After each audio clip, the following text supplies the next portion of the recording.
स्वागत है आप सभी का रिप्रोडक्शन इन ह्यूमन बींग्स के लेक्चर नंबर 14 में। लेक्चर नंबर 14 में आज हम समझेंगे फर्टिलाइजेशन की प्रोसेस को समझने के साथ समझेंगे ओवम के स्ट्रक्चर को, जाइगोट फॉर्मेशन की पूरी प्रक्रिया को समझेंगे, विथ डायग्राम समझेंगे। आप हैं अपने यूट्यूब चैनल बायो पॉइंट पे। इस चैप्टर के सभी पार्ट के लिंक आपको डिस्क्रिप्शन बॉक्स में मिल जाएगी। चैनल को सब्सक्राइब करने के साथ बेल आइकॉन को जरूर प्रेस करिएगा, जिससे आने वाले वीडियोस की नोटिफिकेशन आप तक सबसे पहले पहुंचे। Fertilisation is the fusion of a haploid male gamete, spermatozoon जिसको कहते हैं, and a haploid female gamete जिसको ओवम कहते हैं, and to form a diploid cell, और उस डिप्लॉयड सेल को जाइगोट कहते हैं। It means fusion of male and female gamete. यहाँ पे हैप्लॉयड टर्म को अगर हम लोग समझें तो जो मेल गैमेट या फीमेल गैमेट जो हैप्लॉयड होते हैं, जो डिप्लॉयड सेल से बनते हैं, इनमें chromosome number exact parental cell का हाफ होता है। मियोसिस डिवीजन से ये गैमेट का फॉर्मेशन होता है, जिनको हम लोग हैप्लॉयड सेल कहते हैं।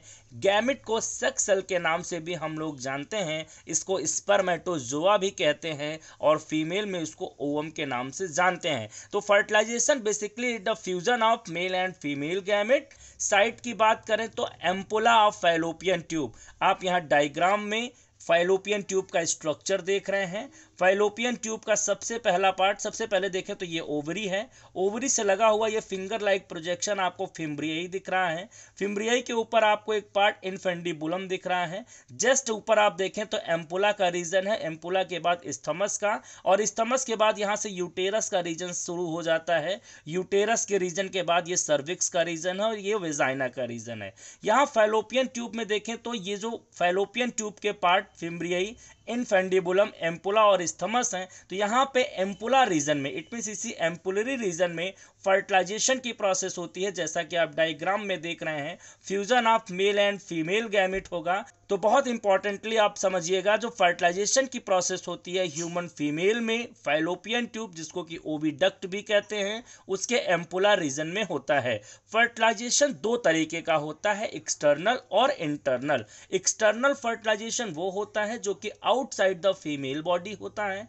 यहाँ ह्यूमन फीमेल में बात करें तो फर्टिलाइजेशन एक्सटर्नल नहीं होगा, फ्यूजन ऑफ गैमेट जो है वो इंटरनल होगा। It means with in the female body होगा, इसलिए ह्यूमन फीमेल में फर्टिलाइजेशन क्या होता है, इंटरनल होता है। ये भी बहुत इंपॉर्टेंट से आप समझिएगा। फर्टिलाइजेशन की प्रोसेस को समझे तो सबसे पहले इंसेमिनेशन, इट मीन्स जो मेल है वो कॉपुलेशन के दौरान क्या करेगा, अपने गैमेट को, इट मीन्स हैप्लॉयड गैमेट को, स्पर्म को रिलीज करेगा। कहाँ रिलीज करेगा, इसी सर्विक्स के रीजन में रिलीज करेगा। विजाइना से होते हुए सर्विक्स के रीजन में इंसेमिनेशन की प्रोसेस होगी। It means release of spermatozoa जिसको स्पर्म कहते हैं, यहाँ पे सर्विक्स के रीजन में स्पर्म पहुंचेगा।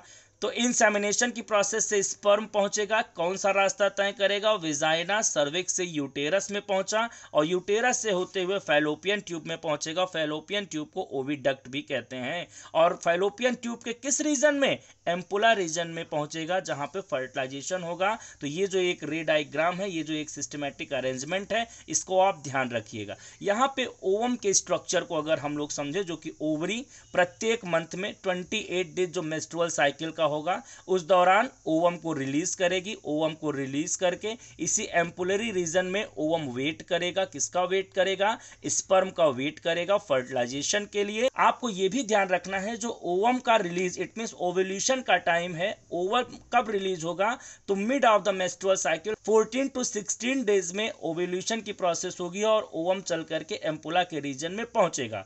ओवम के स्ट्रक्चर को देख लें तो यहाँ पे सबसे पहले आउटर लेयर आप देख रहे हैं कोरोना रेडिएटा का, देन इसके बाद जोना पेलिसिडा की लेयर आप देख रहे हैं। यहाँ पे इसके बाद प्लाज्मा मेम्ब्रेन की लेयर है, एंड इसके अंदर जो प्रोटोप्लाज्म है उसको उप्लाज्म कहते हैं। यहाँ पे आप देख रहे हैं ये पोलर बॉडी है, जिसका कि कोई फंक्शन अभी तक अननोन है। फर्टिलाइजेशन में इसका कोई रोल नहीं होता है, लेकिन ये प्रेजेंट होता है। जैसा कि हम जानते हैं कि एक ही सेकेंडरी oocyte क्या होता है, ओवम में मेच्योर होता है ड्यूरिंग oogenesis। यहाँ पे देखें तो एम्पुलरी रीजन में स्पर्म जो है क्या कर रहा है, पहुंचा, किसके पास पहुंचा, कोरोना रेडिएटा से होते हुए पहुंचा जोना पेलिसिडा।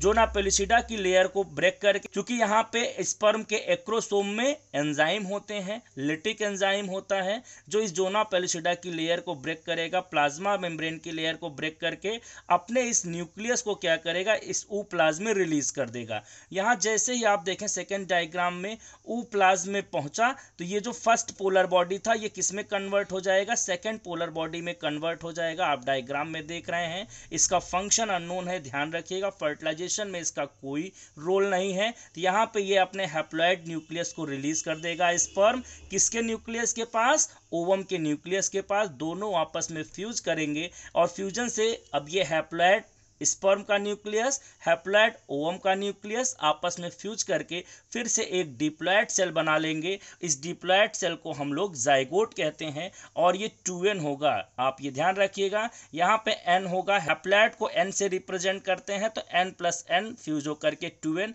जाइगोट बनेगा। जाइगोट चल करके यूटेरस में आएगा और यहाँ पे इम्प्लांटेशन की प्रोसेस होगी, जिसको बहुत अच्छे तरीके से हम अगले वीडियो में समझेंगे। वीडियो में अंत तक बने रहने के लिए आपका सहृदय से धन्यवाद।